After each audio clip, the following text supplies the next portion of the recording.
Hi folks, my name is Mike Dobbs. I'm Managing Editor for Reminder Publications, and welcome to another edition of Government Matters.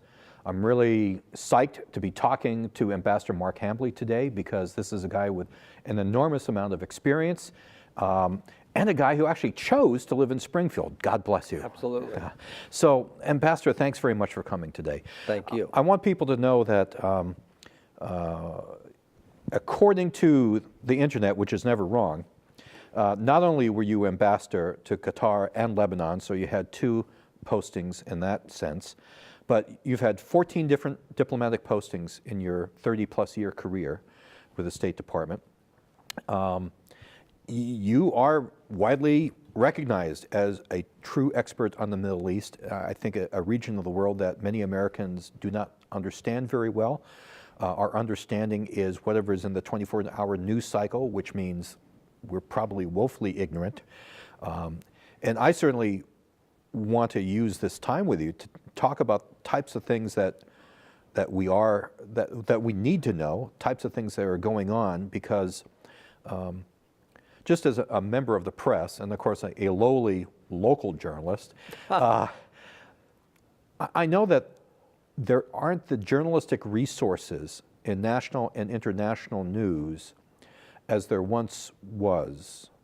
And I also know that a lot of times now, the proclivity is to try to take complex issues and boil them down into a couple of paragraphs you can put on a website or a soundbite. And my perception of the Middle East is that we are talking about complex issues, and we are talking about oftentimes a fluid situation in terms of government. Yes. Now, you just came back from Iraq, is that correct? Yes. So the last story I heard about Iraq was this declaration that ISIS is no more, at least in the country of Iraq, and various people are declaring victory over ISIS. And the report I heard was probably a minute. So what's really happening? Let's talk a little bit about Iraq and what you saw and experienced and what your perceptions are. Well, first of all, thank you, Mike, for having me today. It's a pleasure to be here. You talked about being a lowly local journalist. Well, journalism is local.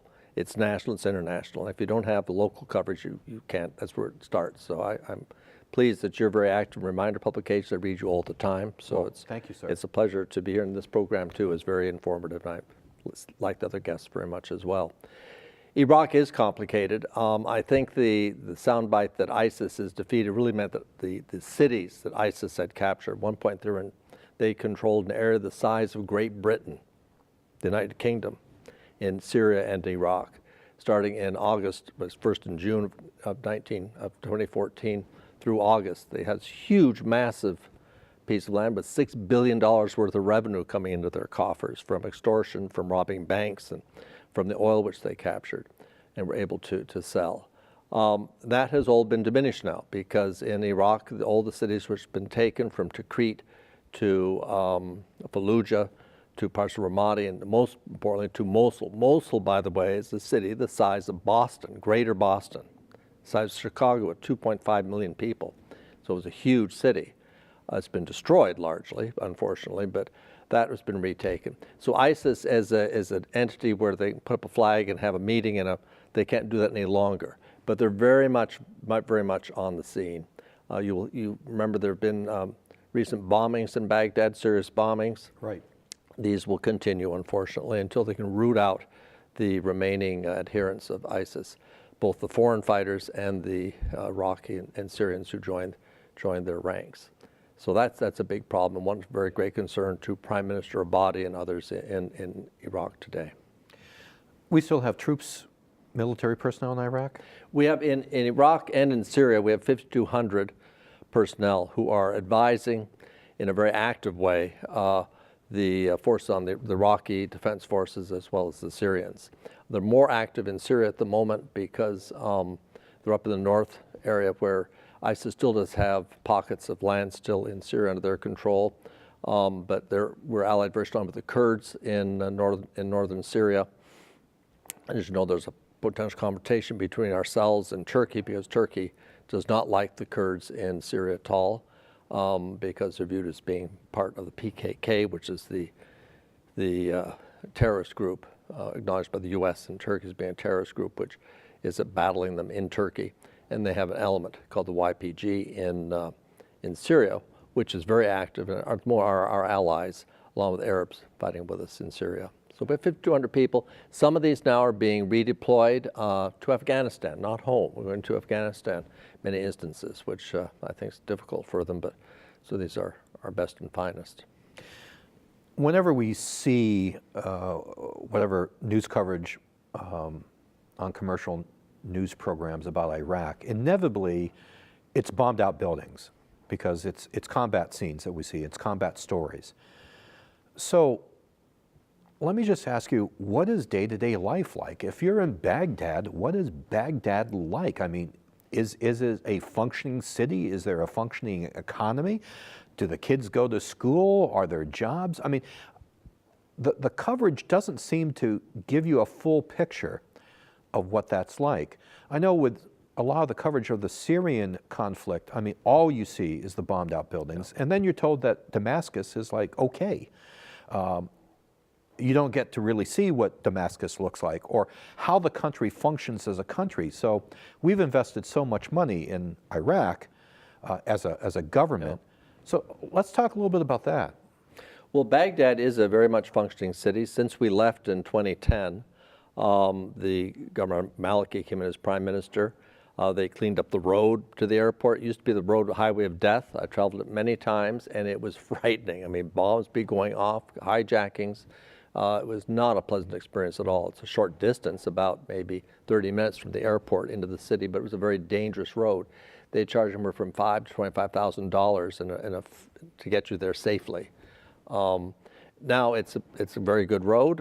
There's a lot of checkpoints that you have to go through to check your cars for explosives, etc., for car bombs, which remain very much of a concern.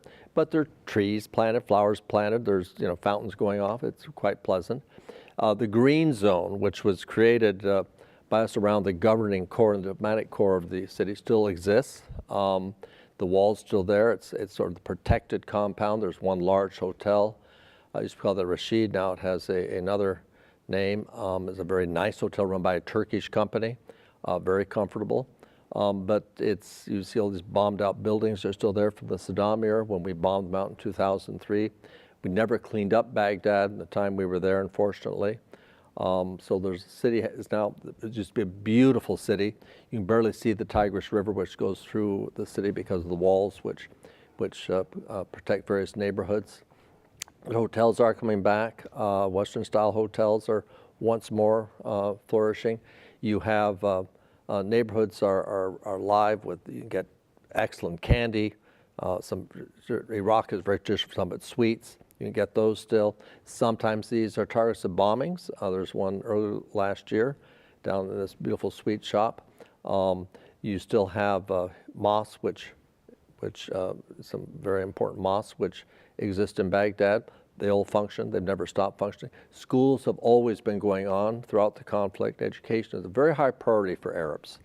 And schools go on regardless. In Libya, they still go on. In Yemen, the schools are still functioning the best they can. But education in Iraq is very important. It used to be said that Egyptians wrote the books, Lebanese printed them, and Iraqis read them. Because Iraq is an incredible place. You had equality of the sexes was introduced very early on in Iraq following the revolution in 1958. Women always had professional jobs as doctors, dentists, engineers. It's much more conservative since the overthrow of Saddam and the establishment of a Shiite government. But still, despite the fact that more women are veiled, you still have people engaged in these types of pursuits very actively. So you visit the universities are thriving, not as to the way they were in the past. They still lack a lot of the infrastructure, the books, the computers up to date, but kids want to be educated. Every time we go to Iraq, we always visit a university, either Qadisiyya University in Baghdad, or Baghdad University, or Babylon University down in famous Babylon and Babel, or in Najaf, which is the holy site of Najaf and Karbala, the most principal holy sites for Shiite Islam, which are thriving. And you have millions of pilgrims go there every year in terms of the religious calendar according to the Shiites. So the country is functioning, but the difficulty is it's not up to where it should be. So how are Americans perceived? I know that's an incredibly broad question, but in Iraq, I mean, do people look at Americans as in a positive light? Do they see them in a negative light? I mean, I can't imagine what the average middle-class Iraqi who had a decent lifestyle prior to the war must feel about Americans now. No, that's a complicated question. Depends where you're asking it. Traditionally, since 2003, in the northern three Kurdish provinces, in the Kurdish Autonomous Zone, Kurdish regional government, Americans have traditionally been very popular. We were seen as their saviors from Saddam, who was trying a genocidal attack on them. I mean, it's awful what he tried to do to the Kurds and to the Shiites to a certain extent, too. So they, indeed, were very pro-American. To this day, you find many Kurds that are very pro-American. This changed a little last September. I'll talk about that in a moment. When the referendum for independence came, we were viewed as ducking out in support of them on that. But in the rest of Iraq, it's a mixed, depends who you ask. If you visit a Catholic community, at one point there were maybe 4.5 million Christians in Iraq prior to 2003. Number now maybe is 1.25 million. They've either dispersed, they've gone overseas, they've emigrated, or they are no longer in Iraq. Christianity has really taken a big hit because of our invasion. Everybody turned on them. They were very vulnerable. So you find if you meet Catholics in a place, they do not like us. The only place I've had any Iraqi really, literally say nasty things about me and my country was a Catholic priest. Several of them, because they said by our intervention, we destroyed their protector with Saddam. Saddam tended to protect Christians. And didn't like the Kurds, but Christians he was very light-handed with. Tariq Aziz, his longtime foreign minister of Iraq, was a Christian. They were said to have converted to Islam, but I think probably remained as a Christian. So it was a very dynamic community, which is no longer there. The Jewish community used to be huge in Baghdad. At one point in the 1940s, it was perhaps a majority of the city. Many say were actually Jewish families. All of them were pushed out after the 1948, 49. And so there were only 13 when I was there. In 2006, there were 13 Jews left in Iraq. It's now about 8 left. We were involved in a hostage taking with a poor Jewish gentleman who did not survive. But in any case, so it depends who you ask. I think still students still have hope for us, but I think generally speaking, Americans are not as highly regarded as we'd like to be. I think all over the Middle East, Americans we've sort of gone down in terms of estimation of our country's standing. That's been a process since the Iraq invasion. That hasn't really improved much since then. Okay, this is a really dumb reporter question, but I'm a really dumb reporter.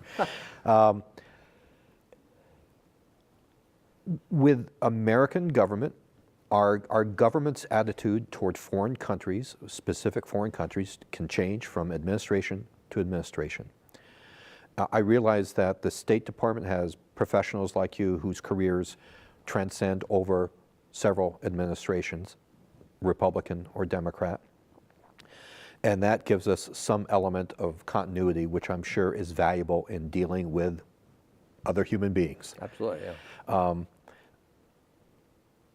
Do you see that with your most recent trips to the Middle East, do you see that anything has changed based on the fact that we have a different president with a different administration in terms of how we're being perceived? I mean, we had 8 years of a Democratic president. Mm-hmm. We now have President Trump.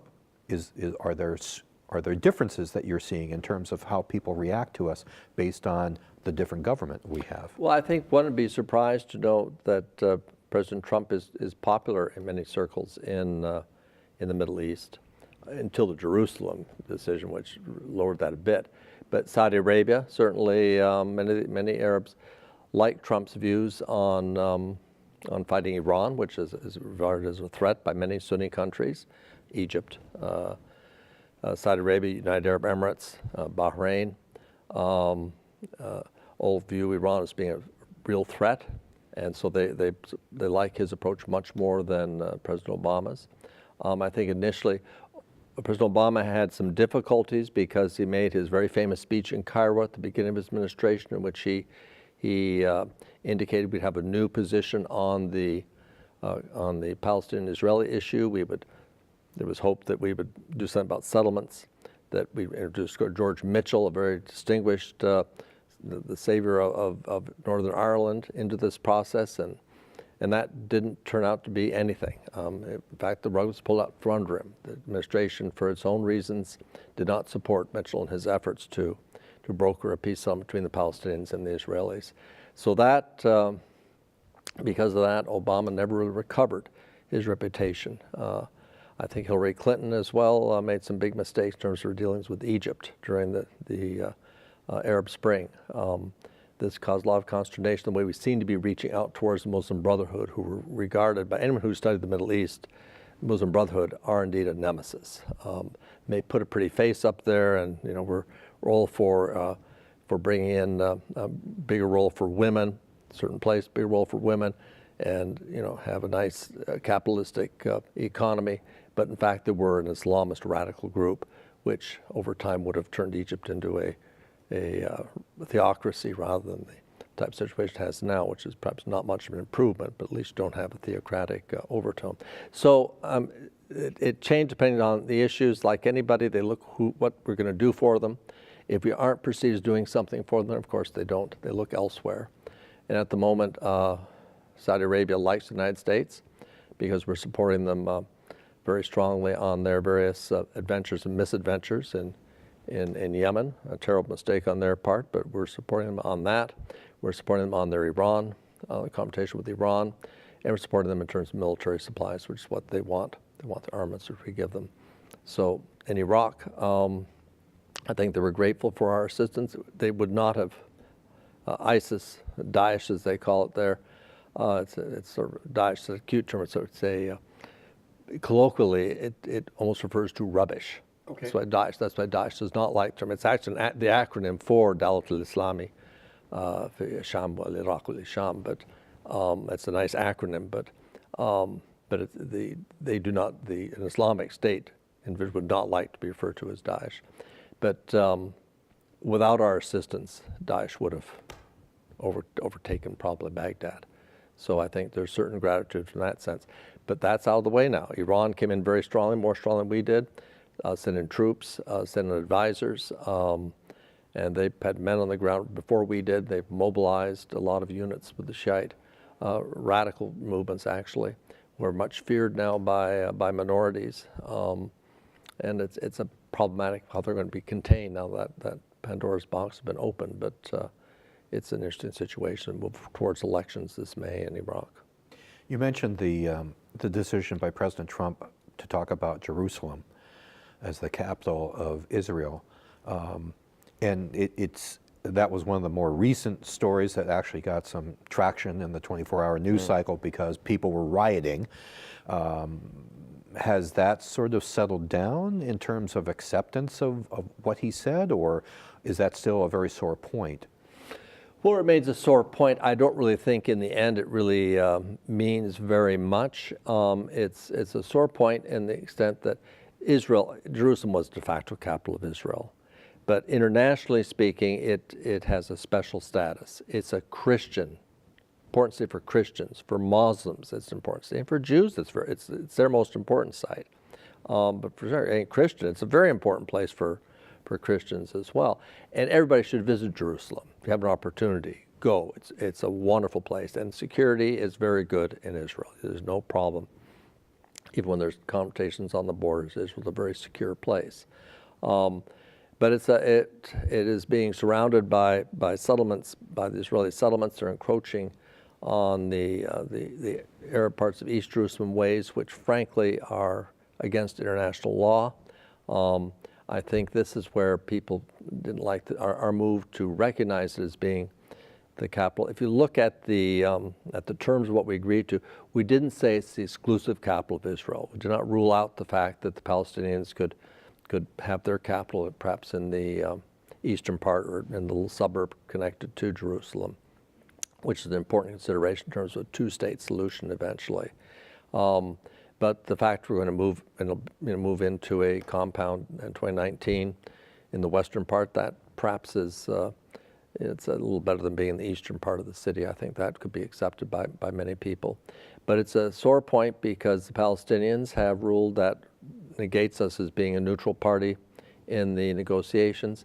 In fact, we're really the only country which can broker a peace between Israel and the Palestinians. The European Union cannot do it. Although the Norwegians did a very good job with the Oslo Accords, which were not done with U.S. guidance or input, and were very significant in terms of what they were able to accomplish. But now that's all being debated amongst Palestinian quarters, whether it might be a good idea to back away from recognition of Israel, and that'd be a disaster. But we put Ismail Haniyeh, the head of Hamas, on our terrorist list. That's not a good move. It means we really can't talk to him as we could have. You have to be able to talk to all parties if you're ever going to negotiate a peace. So we've sort of boxed ourselves in, I think, on the peace process as it was between Israel and the Palestinians, and that's not a good thing. That is an issue which we really should have resolved. At the Clinton days, came very close, and then in the Bush days, we diverted doing Iraq. But it's something that Obama tried, but again, he backed off, and now Trump thinks he can do a big deal. That's not going to work either, unfortunately. Now, you just said something that I think is very interesting. You spoke about how Iran sent troops in to battle ISIS, basically. So the American perception of Iran is that it's an evil place, it's an evil regime, we have a terrible brokered diplomatic deal with them. There's been talk about, well, we're not going to live up to our side of the deal, et cetera, et cetera. But just what you said illustrates the complexity of the Middle East. So we're against ISIS.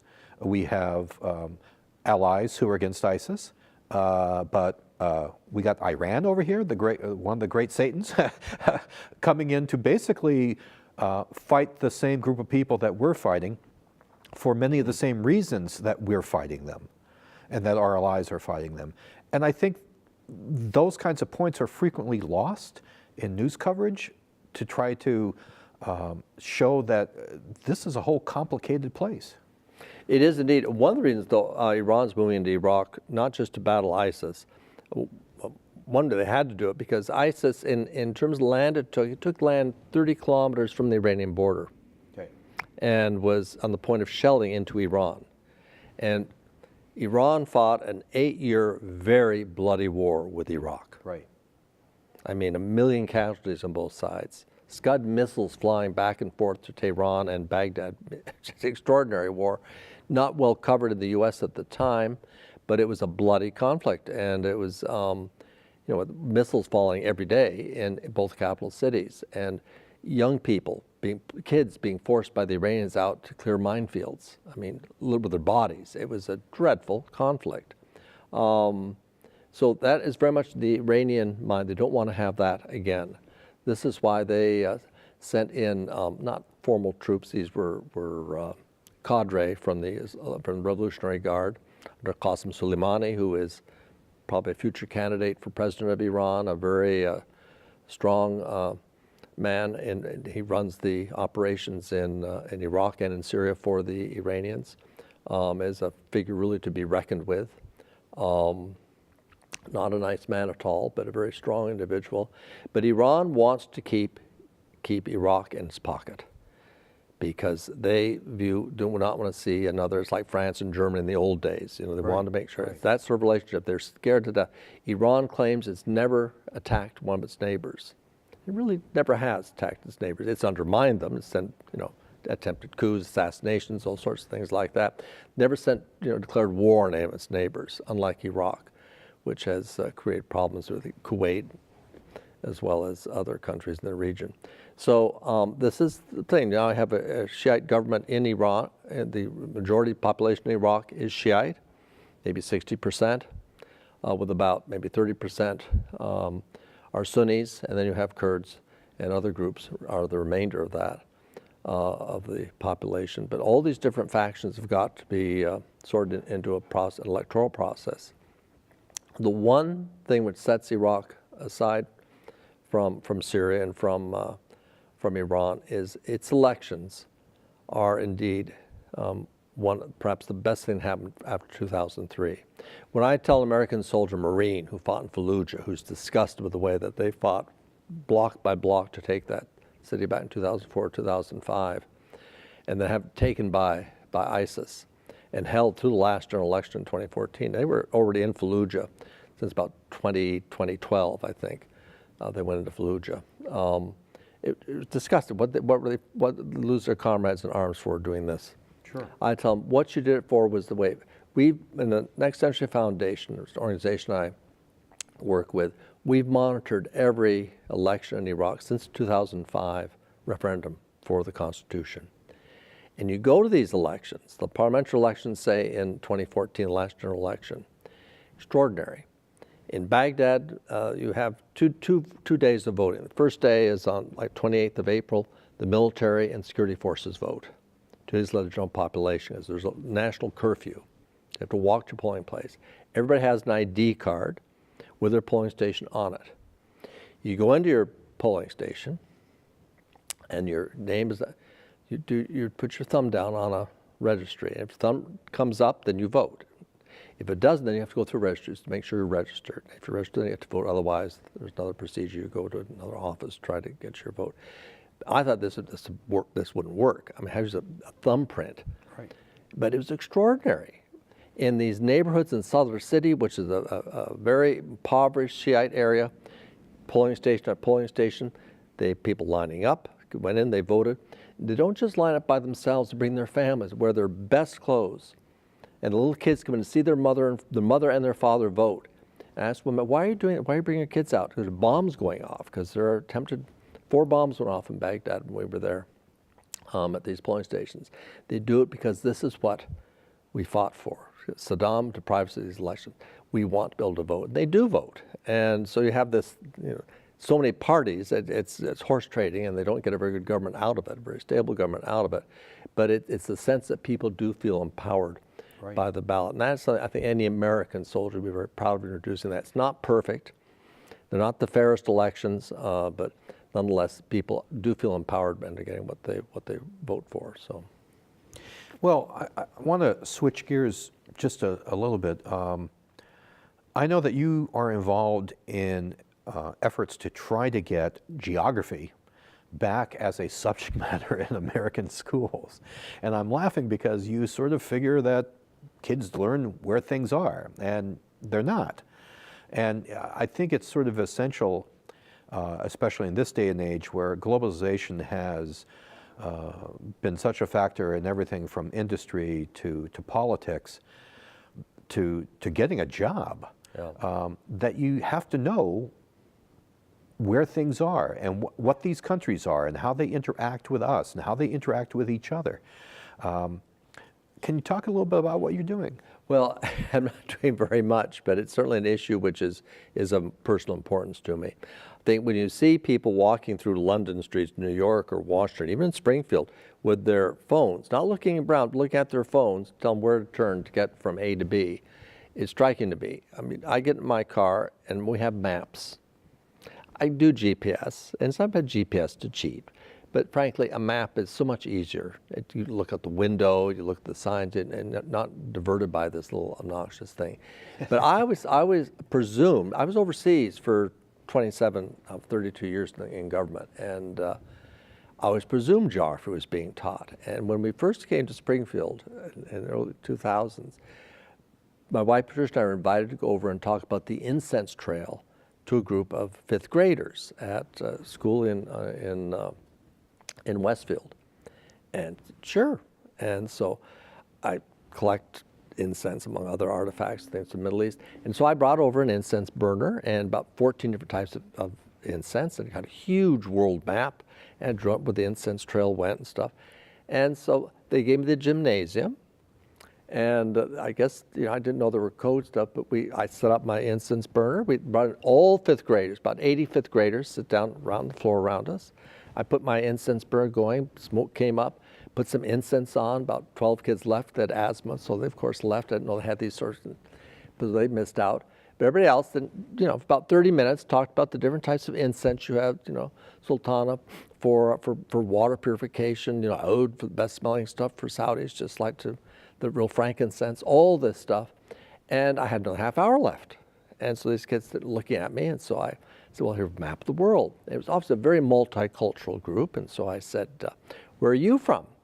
I said, I'm from Greece. Oh, good. Well, can you show us where Greece is on the map? And gave him a pointer, and he went over and said, no, that's South America. No, Greece is, and everybody I asked where they're from, except the kid from China and from Russia. Now, it was a Mercator projection, so you really couldn't miss if you're Russian. Right. I mean, you just point any place, you most hit it. But nonetheless, it was quite. So at one point, I then asked about the U.S., where's Massachusetts? And nobody could find Massachusetts. They were one had Hawaii. It was extraordinary. And so I asked the teacher, what is this? No one knows where anything's at. And geography was not being taught as a subject. I don't think it is still being taught. Charter schools, they're doing a better job on this. Some charter schools, I think, are making an effort to try and broaden these sorts of activities. But I would hope that we will have better, it's not just reading and writing. I know in this city we have a big problem with basic literacy. Right. And it's a huge problem. And I'm glad the Seuss Museum is contributing to getting people more literate, exciting by hands-on literacy through that great endeavor. But I think we have to focus more about the world around us. It's a very much of an interrelated world we live in now. We cannot live in isolation. I think the idea that America first is one thing, but America alone is not going to work. And I think unless we can encourage our students not only to learn about our own country, but the world around them, we're going to be in big trouble in the future. And I think it's already starting to show a little bit of problems now. We just look at our own city and the fact that we've got this multi-million-dollar facility from CRC. Yeah. We're building rail cars. It's a Chinese company. Yeah. I have to admit that every time I drive by on Page Boulevard and I see the flag of China flying alongside the American flag, it's sort of a little bit jarring almost, because you don't expect that. But I mean, to me, this would be a perfect opportunity for Springfield schools to have at least something of a curriculum to explain China, because these people have invested a lot of money, and they've created a lot of middle-class jobs, 150 union middle-class jobs, for goodness sakes. Exactly. And I think what is missing is trying to get kids to interact on that kind of basis. It's easy in my household. My wife is from Glasgow, Scotland, and our foster daughter's from Vietnam. So it's a family of immigrants, basically. Yeah. Well, I must say we have the Chinese immersion school. Yes. And that's great. I went back to my old high school in Glenville, Illinois, where I went to high school, and they teach 7 foreign languages. 7. That's excellent. I mean, it's extraordinary, and they do have geography. I mean, it's a very different approach. I don't know. I think just we're supposed to be, to say, one of the most highly educated states, Commonwealth states in the Union. I find that hard to believe, frankly, if they're comparing all cross borders, because I think there's a big difference between Eastern Mass and Western Mass and that thing. I don't denigrate our good teachers here, but I think we have some excellent programs in some of our schools as well. But I think we really should focus a bit on trying to introduce kids to, if the exchange programs you have from in high school. American Field Service was one. You go junior abroad in university, same thing in high school. We should be encouraging those programs more, I think, as well. I'm going to ask an inside baseball question here. I got to ask you, what is your perception of how the media covers the Middle East?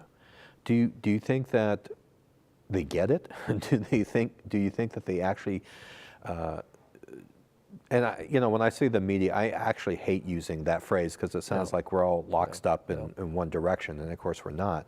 But when you watch news reports, do you wind up sort of like ticking off mentally everything that they left off that maybe they should have included? No, what I find is, and only in almost every news report on the radio, if I've been involved in that particular episode's being reported on, obviously there's things that I would add. But you have people on the BBC, you have people like Jeffrey Bowen, who is Jeremy Bowen, who's the BBC Middle East correspondent. Lise Doucette covers Middle East as well. They're excellent. They're very daring. You made a point earlier on how there's been a sort of a change in the way journalism is covering overseas, not as much as before. When I was in Vietnam, my first tour of duty in the Foreign Service, 1971, 72, there were maybe 135 foreign news correspondents, plus old stringers. Everybody was there. In Afghanistan, that was down to about 20. And now I think there's only a handful of newspapers have real foreign correspondents. The Washington Post does, thanks to its ownership. They still have foreign correspondents, do a very good job in Jerusalem, Baghdad, Cairo, various places. New York Times still has foreign correspondents. The Bureau's still quite strong. Christian Science Monitor relies more on stringers, but she has some very good stringers out there as well. But I think the problem is there's not that many people reporting. Right. You also said because people want short, our attention span's much shorter. That's certainly the case in the government as well. I mean, the president wants to have half a sheet on a complex situation. It isn't that easy to do. So I think there's a great need for journalists to have in-depth reporting. I think you see that Wall Street Journal has some very good in-depth reporting, as well as the New York Times. New York Times, I think, is trailing a bit from what it used to be. But I think there are still places you can get some good reports if you look hard enough, but it's not as easy as it used to be. One thing that I saw on the web about you is that you're involved in this Next Century Foundation, and part of what you've been doing for them has been about dealing with historic artifacts in the Middle East. I imagine protecting them, preserving them. I recently saw a 60 Minutes report about a Christian monk who had rescued all of these incredibly ancient books. I mean, you hear about the Library of Alexandria, but it's like this would be as close as you could imagine. And showing the reporter a room in the former monastery where extremists had just set everything aflame. Yeah. And it didn't matter if it was a Christian book or a Muslim book, it was a book and they were against the books. And I realized that there is so much history in the Middle East that affects so many people, not only through their ethnicity, but also through their faith, that this must be both very heartbreaking at times and also very heartening at times if you're able to help preserve these things. So how have you been involved in this? Well, I think, the Middle East has suffered over millennia from the trashing of civilization. Genghis Khan came in and took Baghdad and destroyed this massive city of Baghdad, so the river Tigris was black with books that were burned. Nineveh was destroyed way back in pre-BC, BCE years. Tamerlane came in and did similar lootings of cities. You had a pharaoh in Cairo destroyed the entire city of Cairo at one point, but they've always been able to recover. I think the great sadness since the Arab Spring has been the wanton destruction of World Heritage sites. There are about 25 major World Heritage sites in the Middle East which have been severely damaged or destroyed in the various conflicts. In Cairo, there was a Institute of Science which had the original books done by the French when the French came in. All these, and their building was attacked and burned by the Muslim Brotherhood during a a riot. And I mean, I was visiting Cairo at the time, and I helped for a day taking these books, which when the building wasn't destroyed, a lot of books just were damaged by water, but taking these ancient volumes and trying to take the paper up very, very delicately, try to dry it out. And hundreds of Egyptians were doing this. And it's just one of those efforts collectively trying to save this great, not just Egyptian national treasure, but a world national treasure. The number of lootings of the national museums in Egypt, other places which are guarded by guards who make pittance for money. So a lot of people go in, they sort of salvage things and mail them off to Hobby Lobby or something, which got in trouble for these uniforms. Right. Yeah, That's right. Yeah, I don't think they intentionally knew they were getting these purloined items, but they certainly paid a heavy fine for them. So this is a big problem. And my particular effort's been focused on Yemen, where I'm in the process of forming an Arab and Arabia Felix Foundation, which is focused on trying to preserve and to acknowledge the heritage of Yemen, which is substantial. Over the years, I've collected quite a bit of artifacts and images of the Arabian Peninsula generally, but Yemen particularly. And these things have to be preserved.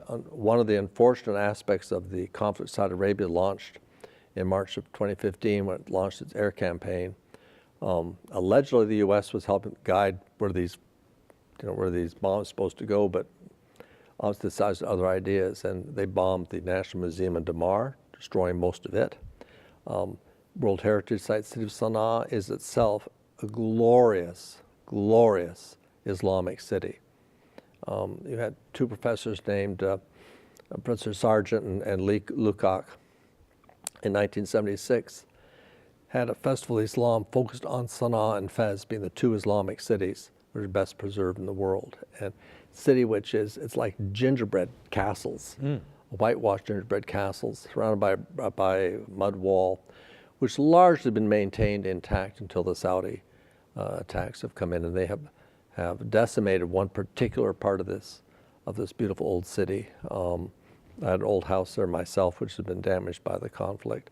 And Barakish, which was an archaeological site of considerable merit, has been destroyed by them.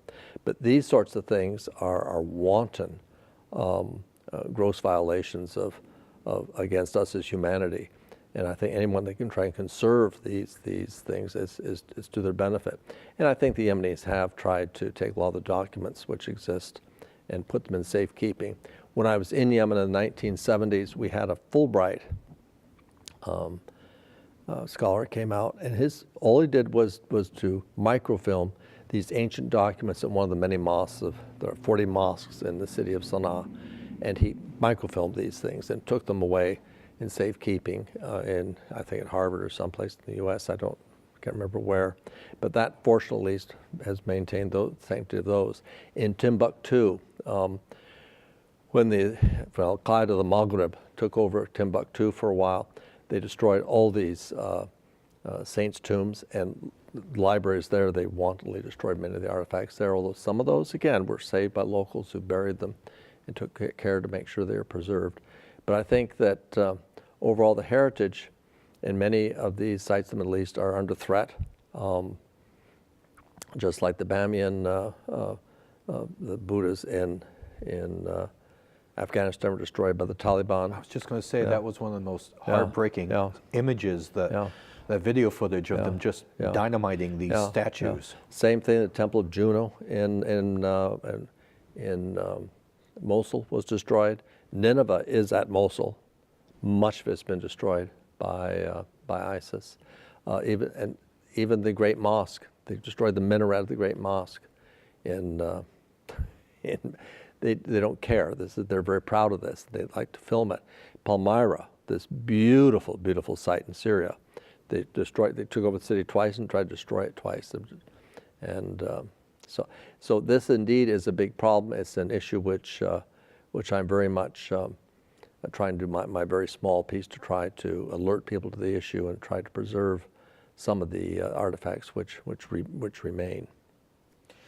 As is our habit on Government Matters, we always like to talk to people about how they got involved. So you've had this long career in diplomacy, which clearly, I know you're, quote, retired, but clearly you're not retired. How did you get into the State Department? What led you to this kind of career? When I was very, very young, this goes back over 60 years, I would go around, I had a little television, and I saw Pius XI. And I went around walking around the house with a towel and a cap. And my mom, what are you doing? I want to be Pope, I said. And it went on for about 3 weeks, 4 weeks. My mom sat me down and said, well, Mark, there's 2 problems with this. 1, you're not Catholic. And 2, you're not Italian. So forget it. So I wanted to be, I think I wanted to be an actor. And I had to go to acting. I just don't want to leave home and do that. And I wanted to be a history teacher. And we were moving around quite a bit. I was living in Canada then. I didn't have many friends. So I had a little school down in my basement. I taught history to these mythical students, you know, failing all of them, of course. But I read a lot of history doing that. And then one day I said, why teach history? I become history. Why? I'll become an ambassador.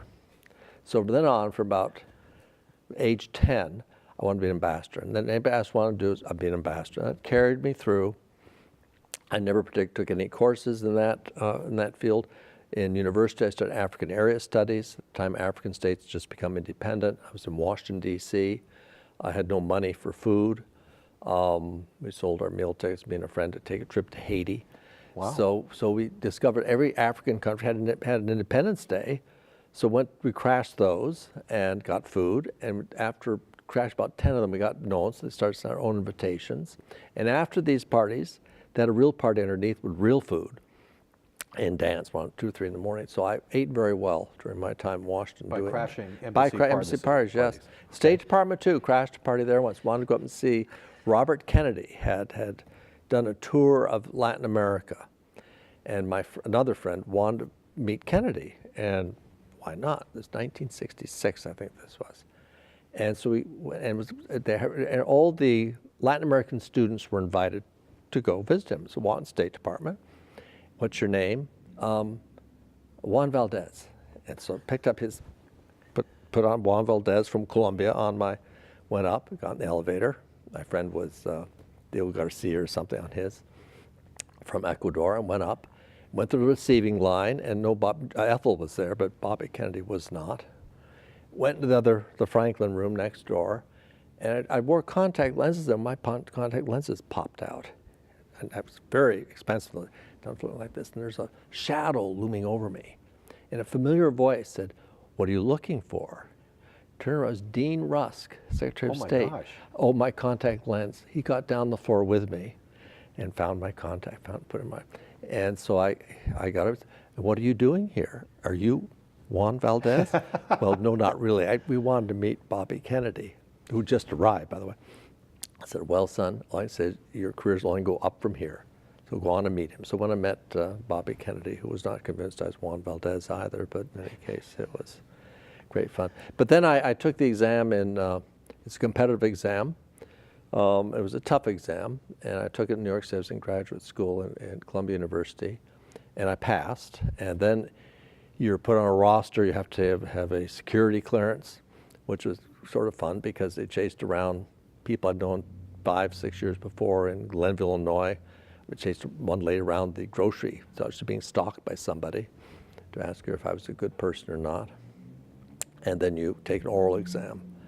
And at the time, we had one of the first oral exams with a woman examiner, and which was very unique. And I sat down, I'd like some water, yes, pitcher was broke and water all over the place, which I just ignored, went on with my interview. And I passed, I think, because I was from Idaho. They were trying to have geographic diversity was the thing in those days. Okay. So I got in, and that's how I got into the Foreign Service, and then just progressed through that.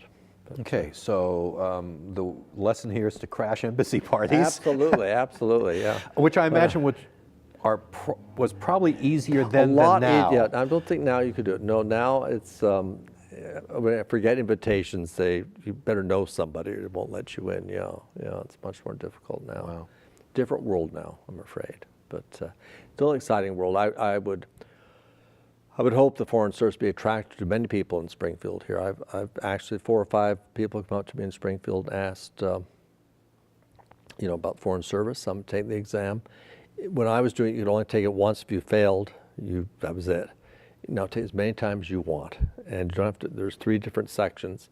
You just have to pass all 3 with a certain grade. Now it's, you just get a cumulative total is all you need. So it's a different exam, but it's still tough. 30, 40,000 people take it a year. A little fewer this year. People a little more dispirited now, but it's a wonderful career, and it's a wonderful way to serve your country. You meet everybody in the world. I've met every president since Richard Nixon on. So Wow. it's an How extraordinary. was Richard Nixon to meet? Actually, he was okay. He was very professional. Yeah. I met him at Sadat's funeral. Oh, wow. When Anwar Sadat died, October 6, 1981. It was a traumatic event, to say the least, in Egypt. But we had 3 former presidents come. We had Carter, Ford, and Nixon all came. Were you serving in Egypt I was at that at the time, yeah. Okay. And this is like 3 days later, and all these people were descending on us. We had 4 ex-secretaries of state, and so I was in charge of doing the protocol table and stuff. And no one wanted to be with Nixon. Kissinger did not want to be riding with Nixon. No problem, Mr. Secretary. You're all riding in a bus, so don't worry about that. You pick where you want to go. But Kissinger did not like that, but it was okay. He wasn't my boss then. I didn't have to be particularly polite to him. But Nixon was actually very, very charitable. He was. I asked him questions about Egypt. He was very knowledgeable, very brilliant mind. Had that one flaw, but as his writings show, a very brilliant mind, and he certainly got us out of some sticky situations, which I think he was at a critical time, did a good job. When are you writing your book? Well, I've been tempted, but it's coming along, maybe sometime soon. I don't know. But, Well, you should, because I'm sure you've got a lot to say. well, it's a lot of fun. It's been a great ride thus far, and Springfield has been a wonderful choice for us. Say how to get Springfield. My best friend lived in Westfield. I was getting ready to retire. For 30 years, I wanted to retire from the Department of State, and so I was doing climate change, traveling all over the world. I mean, once I sat in New Zealand in 2000, and I'd been to a total of 167 countries in the past 2 years. Amazing. And I'd been to every continent that particular year except Antarctica. I was in Christchurch, New Zealand. We had a NOAA plane, National Oceanic and Air Administrative Atmospheric plane. Went to McMurdo Sound once a week, and it was going Wednesday. So I went, and I said, I have to go to check out the climate change stuff down there. So my deputy and I went down to on this plane, so I check off Antarctica on my list for that year, which I'm very glad I won't get back there again, I don't think. But Wow. extraordinary place. But Springfield's a very special city, and it has improved considerably since I've been here. I'm very positive about this city. I think Focus TV, I think, is a very good channel to indicate what's going on in the city. Your previous speakers have all spoken about both the hardships and the potential of the city, and I think it's very true. I think the downtown is starting to blossom again, and look forward to seeing that in the future years. Ambassador, this has been wonderful. Thank you so much for taking the time. And folks, thank you very much for tuning in to another episode of Focus Springfield's Government Matters.